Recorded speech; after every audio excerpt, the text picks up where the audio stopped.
Eddie about 2 years ago, about a year and a half ago. Yeah. And we met at a race, we met at a 5K race, and someone said to me, "You've got to meet Betty. She runs these ultramarathons. She's 71 years old." She's 71 years old. And I was like, wow, okay, so let me meet this lady. And I found out that what she does is amazing. She runs ultramarathons, marathons. Does everybody know how long a marathon is? Just to give you a perspective, 26.2 miles is a marathon. Like some people think a 5K is a marathon, but no, 26.2 miles is a marathon. Anything over that is an ultramarathon. So she's an ultramarathon runner in addition to a many-time marathon. So I also found out that her and I share a lot of the same philosophies about food, lifestyle, exercise. So I thought she'd be a great inspiration to the students, and she really has been a great inspiration to my boot camp students. Recently, we were in Arizona, and there's an ultramarathon out there in Glendale that she ran for 6 days, 187 miles. 187 miles, and she broke 3 records. For there wasn't even a record. Yeah, so she established the record for 12 hours, 24 hours, and 72 hours. 72. Let's see, 12 hours, 12 hours, 72 hours, and 144 hours. Those are 6 days. And the record had never been established for women 70 to 74. And that's what I did. I established the record for those 3, and I had already established the record for 48 hours last May for another race. So she's very particular about her eating, and hopefully she's going to talk a little bit about that in addition to the running, because that plays a big part. If you are a runner and you're an exerciser, you need to eat well to be able to maintain that. She doesn't just do it because she's just because of genes. Right. It's how she takes care of herself. So,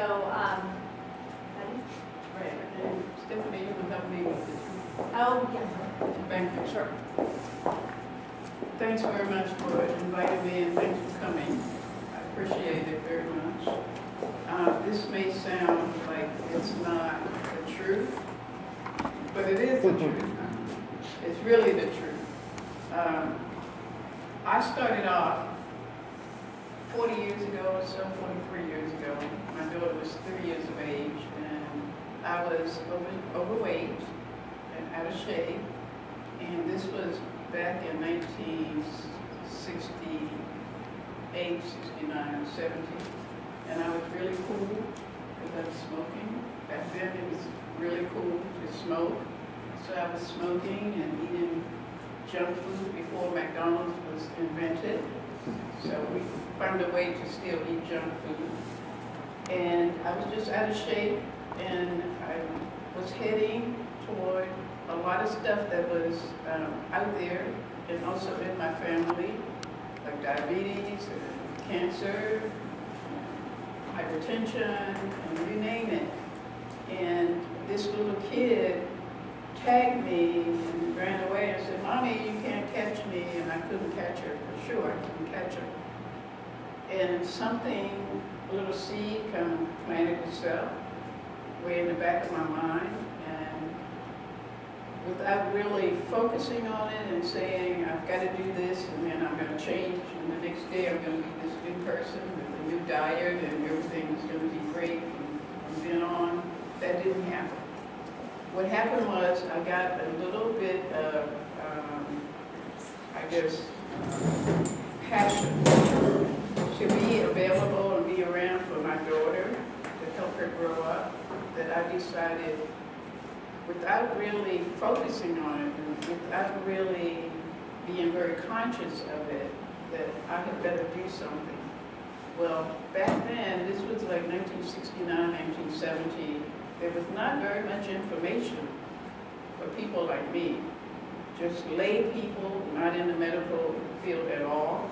Of course, there were probably medical journals that had the results of certain research about food and what it can or cannot do health-wise.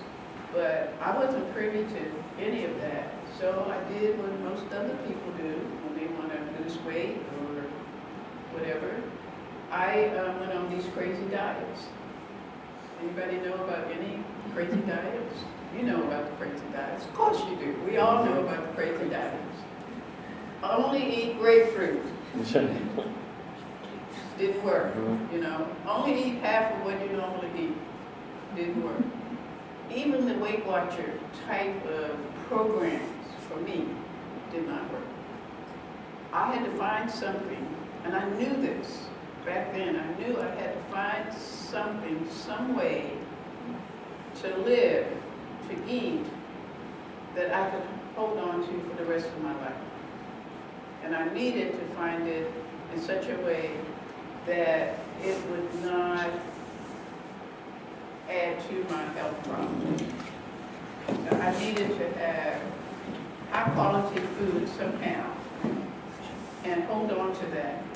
Things that I can do for the rest of my life. Diets just do not work. If you look at it as a diet, it will not work. It just doesn't work. You can never go to bed hungry and unfulfilled for the rest of your life. So find a way that you can eat, find a way that you can live in a way that you can continue it for the rest of your life. And somehow I found that out, and it was the words of a doctor who lives, I live in the Rockville area, and this doctor lived in Silver Spring at the time and practiced medicine, board certified. And it was Gabe Merkin. I don't know if any of you know who Gabe Merkin is. You've heard of Gabe Merkin. I heard him on the radio. He was talking things that I have not heard from my own doctor. My own doctor gave me diet pills. And then he would snatch them away because you can't live on diet pills, right? I lost the weight. He would snatch them away, I'd gain the weight, and 2 or 3 different times I would go back, he'd give me another prescription, I'd lose the weight, and then he'd snatch them away, and I'd gain the weight.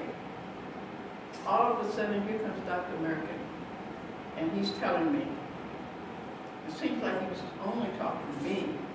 I mean, obviously he was talking through the radio waves. Fruits and vegetables, whole grains and beans and seeds and nuts. That's all you need to eat to sustain your health. Okay? Also, what you have to do is, you have to do some weight-bearing exercise. Weight-bearing exercise. Something that you like to do that will help you to do it regularly. So don't pick something, you know, that you have to have expensive kind of equipment and everything, or something that you have to get in your car and drive to for, you know, 25, 45 miles or so, because there will be too many times when you won't feel like driving, or too many times when you can't afford the expensive whatever. Find something as simple as possible that you can do that you like to do. The easiest thing he talked about was walking or running. He was a runner. He was a marathon runner. It just so happens that he was a competitive marathon runner with a huge ego, so he broke his knees apart. So today he can no longer run, but he does bike and he does other things for the weight bearing part. But I'm listening to this doctor who made a lot of sense. He said, get out there for at least 3 days a week and get your heart rate up from your resting rate, at least 20 beats above your resting rate, and do it 3 times a week. Okay, every week, at least 3 times a week. That's what it was way back then. Now the ante is up. They want you to get out there most days of the week. They don't say 7, but they say most days of the week. And for me, I get out there 7 days a week. Now, I do walking and I do running. And I wanted to share with you, Stephanie and I are just coming back from Arizona. There was a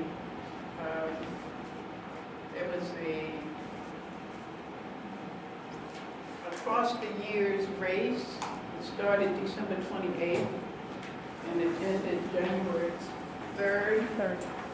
And there was a choice of you could do the 24-hour race, the 48-hour race, the 72-hour race, or the 144-hour race, which is a 6-day race. And for me, I did the 144-hour race. Stephanie did the 24-hour race. From the time that I was over here, back in the early 70s, late 60s, to the time that I got to the start line of this race, and if we have some more copies made, I will reserve. Okay. This is the reality of the race. Between the time I was 1970 to here, I gradually made some changes in my life.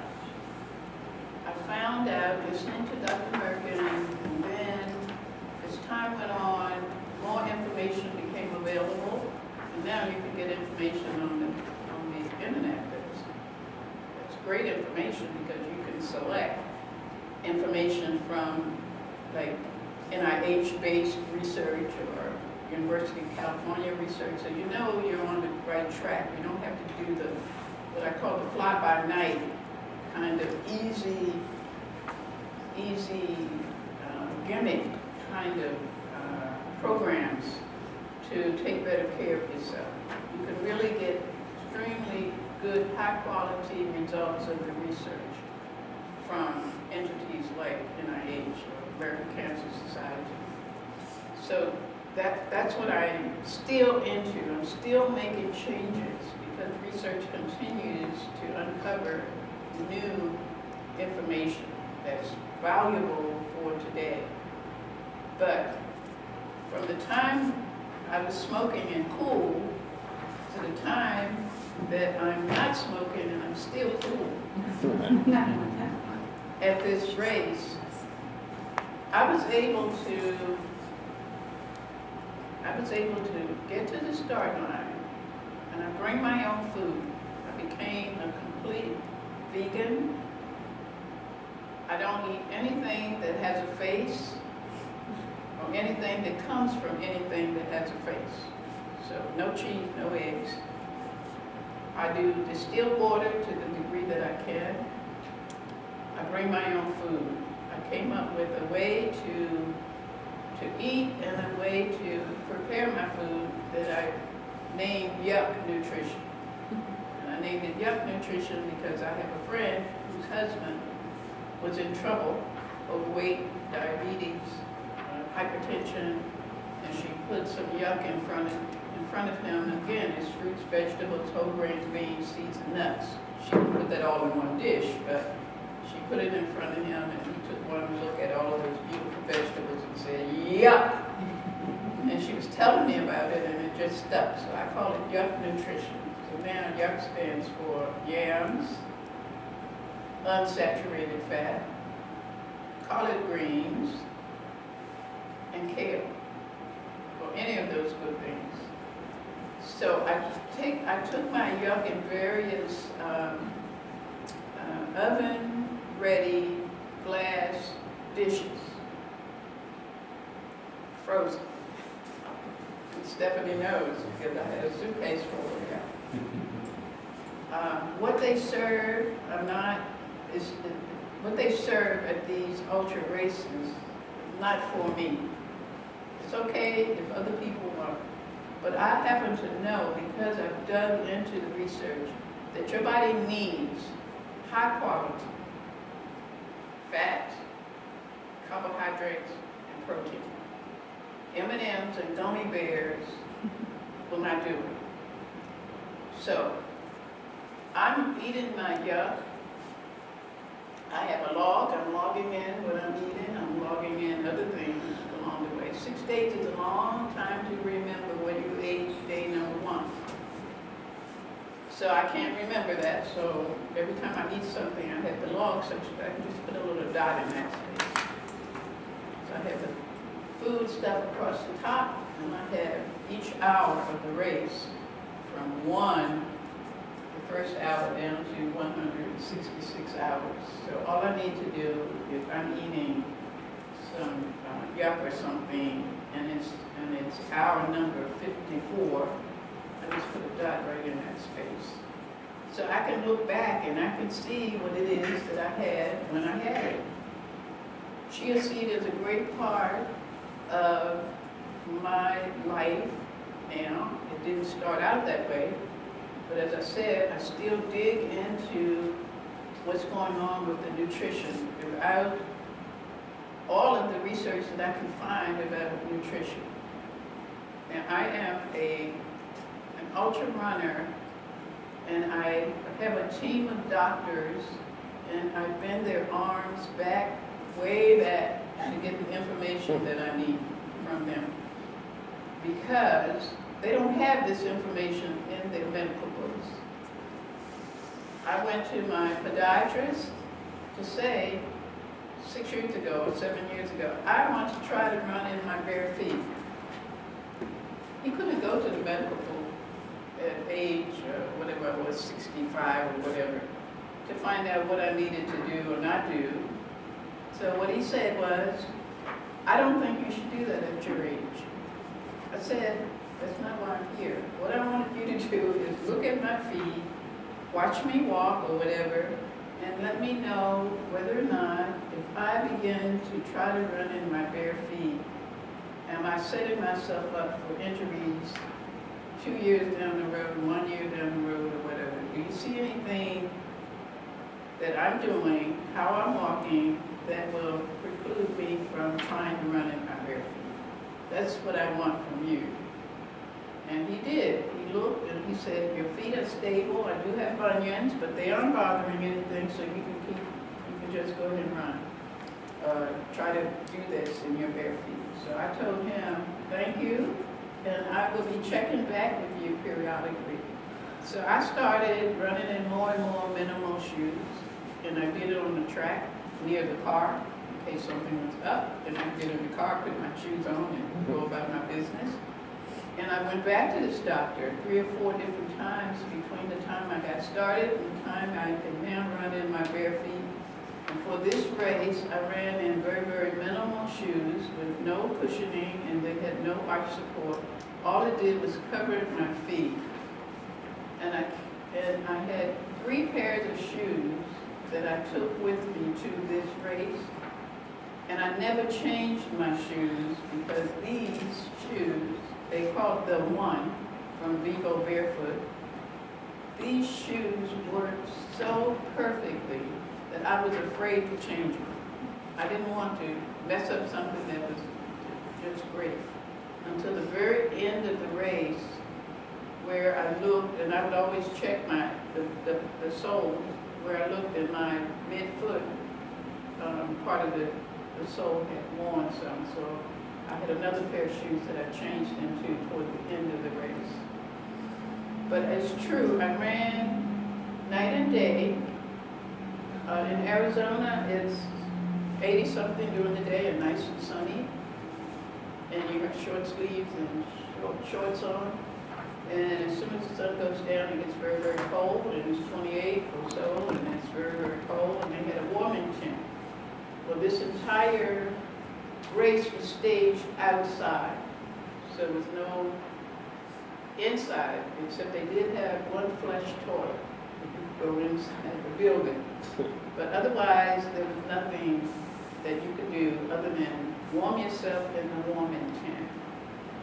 And for me, as a female, running at night, out there, when it's lonely and not too many people are out, I'm always very cautious and careful for my own health. I don't want to fight anybody, or 2 legs or 4 legs out there.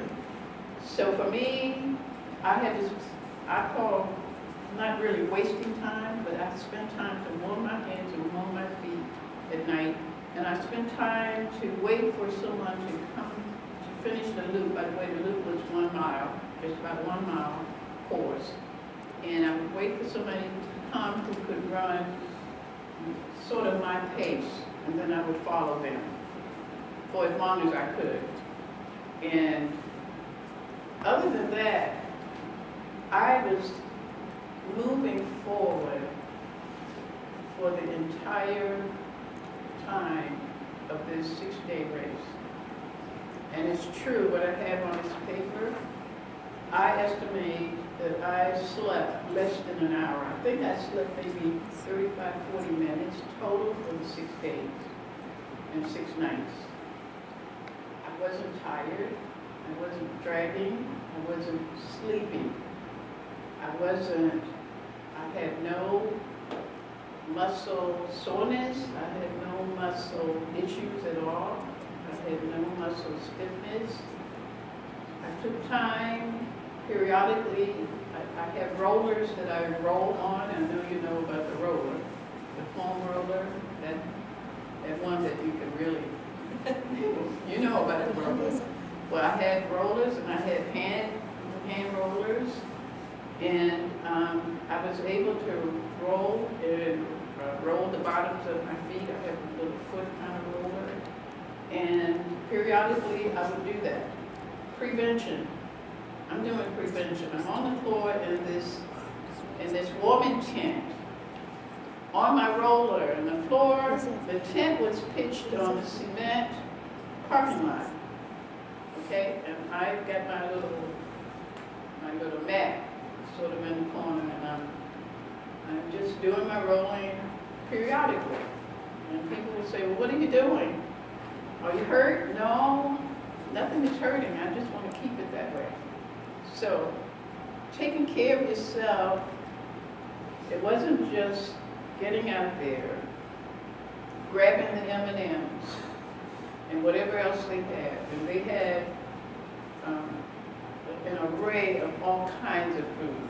You know, at night, they had like beef stew, homemade, and they had all kinds of stuff that I could not eat and would not eat, because I've done my research and I know that whatever it is that I'm going to eat during this 6-day run or a 24-hour run or whatever, I will have started eating it 3 or 4 months prior as part of my training. I don't want anything to upset my digestive system out there, anything brand new to upset. So what I'm saying is I started over there, overweight, smoking, just like many people in the world. And I was heading toward all of those life-threatening kind of conditions. And I decided to make a change. I did it gradually. I found out, I educated myself on what I needed to do. So over the years, I found out exactly what I did. I looked back and I found out what I did. There are certain things that need to happen if you're going to make a change in your lifestyle. This is lifestyle changing. This is not losing weight to fit in a dress because you're going to your 50th reunion, your high school reunion. This is not about that. This is not about feeling like you need to take charge of someone else's, including my own mother's, emotional state.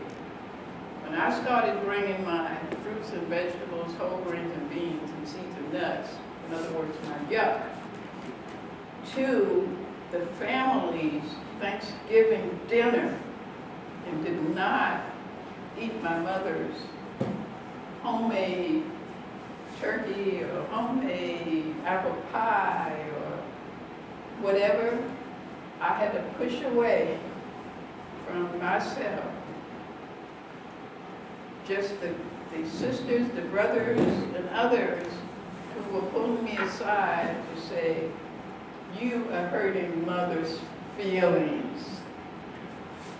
You mean to tell me you're going to pull out your food that you bought from home rather than mother works so hard in the kitchen, 2 days to get this dinner together. Now, it's not going to hurt you to eat her homemade apple pie. No, it's not going to hurt. I had to push it away. I can't be in charge of another person's emotional state. And the same with my friends. From work, we used to go, you know, out to lunch every day at work. And all of a sudden, I'm pulling out my yuck. And I'm putting it on the table. And if it's okay, if you want to eat whatever you want to eat, that's fine. I'm not making a judgment about what you eat. I've made a decision that this is what I'm going to eat. And this is how I'm going to take care of myself. So, Betty, what's wrong with you? You aren't getting your double, triple cheeseburger. McDonald's used to have this jingle that they would, I can't remember it, but they would kind of sing the ingredients on a, does anybody know what I'm talking about? You know what I'm talking about. 2 all-beef patties, That's sausage sauce, cheese, pickles, onions, on sausage That's sauce. what I used to eat. So now I'm no longer eating that, and I'm with my same friends who are still eating whatever they wanted to eat, and that was okay. See, I never made a judgment, and I never said to them what they said to me. They looked at my yuck and they said, ooh, yuck. You know, but I would not say that to them because I'm not making a judgment about what they're doing. They can eat whatever they want to eat. And they got the idea. They got the idea. And another thing was going out walking during the day at work. I worked at that time near the White House, down near F Street, near where it crossed Pennsylvania's 16th Street. And I would walk down the hill all the way down to the mall, and then gradually I made my way running, because I started walking first. And every day when I found out that running was a passion that I didn't even know I had, I was very passionate about running. And I'm walking first, so every day I would run a little bit more and walk a little bit less until I was able to leave the office. I'd change my clothes, I'd leave the office, and I'd run down 13th Street, down that hill, all the way to Pennsylvania Avenue, and run all down the mall, all the way down and around the Capitol and back. And it ended up to be 6 miles. And I got faster and faster and faster as I continued on, gradually. Because I started off like this. I started off saying, you can get out and walk for 2 minutes. Anybody can get out and walk for 2 minutes. So what I would do is change my shoes and go out with the watch and walk a half minute up and a half minute back to the door. Instead of going in, I'll say, well, since I'm out here, I'll do a little more. And then I would do double it and double it and double it until I was out there for my entire lunch break. So it's gradual.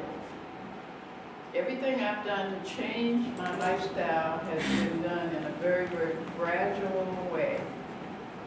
I didn't think that I could just stop and get a brand new lifestyle and have that kick in for the rest of my life. So now, my lifestyle is such that the results are this. I sleep 4 hours a night, period.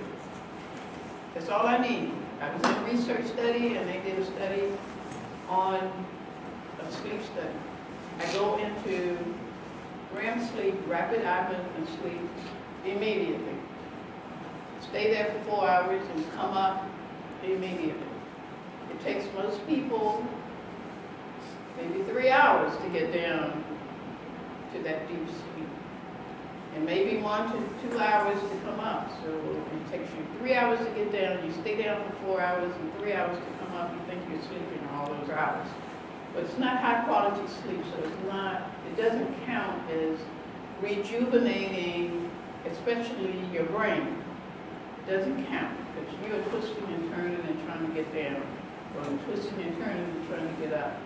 So it's the 4 hours that you're down where you are into rapid eye movement sleep. That's the high quality sleep.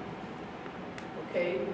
My lifestyle, including the nutrition, helps me to gain energy as I use it.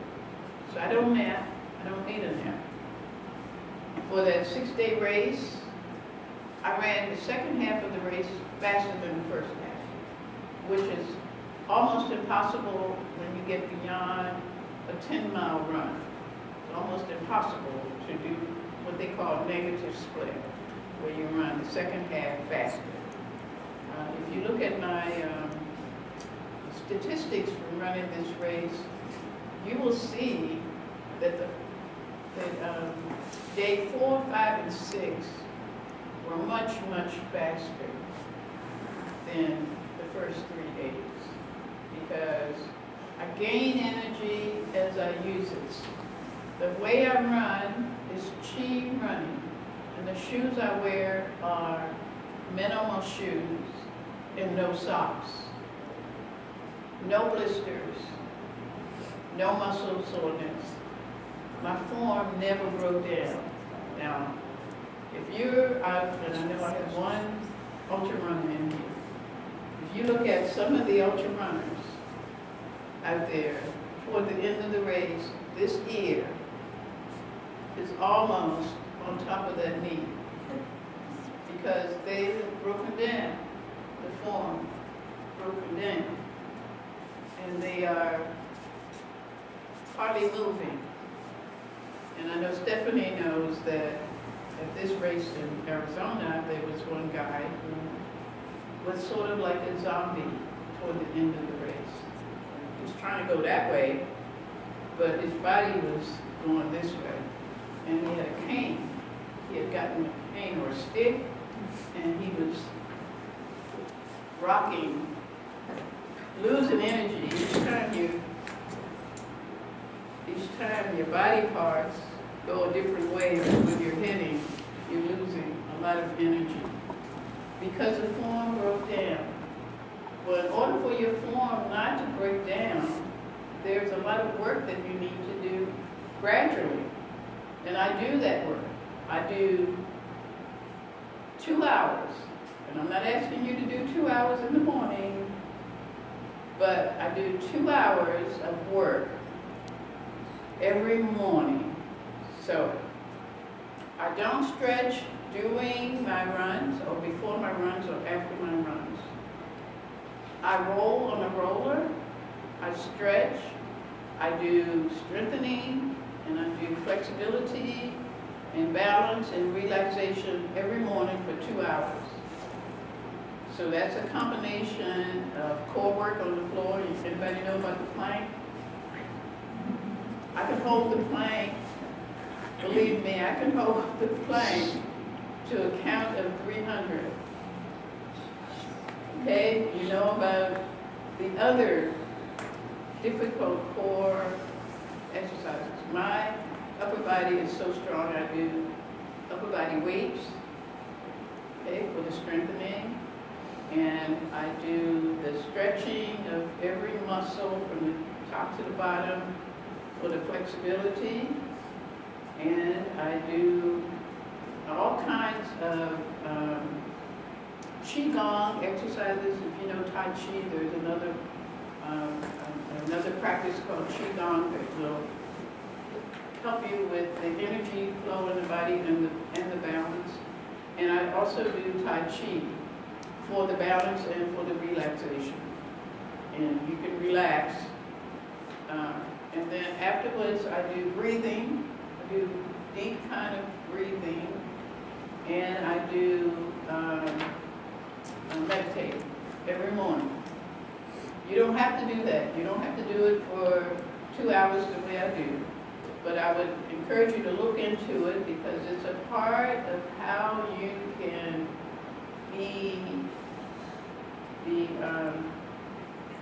strengthen your body and be as flexible as you need to hold up under whatever it is. You may not be running a 6-day race, but you may have to do something for 4 or 5 hours when you're standing, and I'm sitting. And I would recommend, we were talking about standing and sitting. If I have the opportunity to stand, I will stand. My posture is such that it doesn't bother me to stand. My lower back doesn't hurt or anything. And if your lower back is hurting, you don't have good posture. And you remember what your mother said about walking with the book on your head? Anybody know about the book on the head, walking with the posture, the book on the head? If you can walk with the book on your head, your posture is probably very, very good. And the book doesn't fall off to balance it on your head. So I work on this. Now, for chi running, there is a way to set up your body to have good posture. So stand up. I'm going to show you. You could see me at the market selecting green beans for the cow. You will see my posture. I'm going to show you. Take your, if you're right-handed, take your right hand, left-handed, take your left hand, and put your finger, your thumb in your belly button, and then hold it down like that. Got it? And what you're going to do is put the other hand back here. This is going to stay stationary. This one, there's a muscle down here. If you cough, you can feel the muscle. So cough. Don't cough. You can feel the muscle. Can you feel the muscle? What you're going to do is that muscle can work. And for me, in the 6-day race, this muscle was engaged the whole way. Okay. Look down at your feet and put your feet like shoulder width apart or so, but make sure that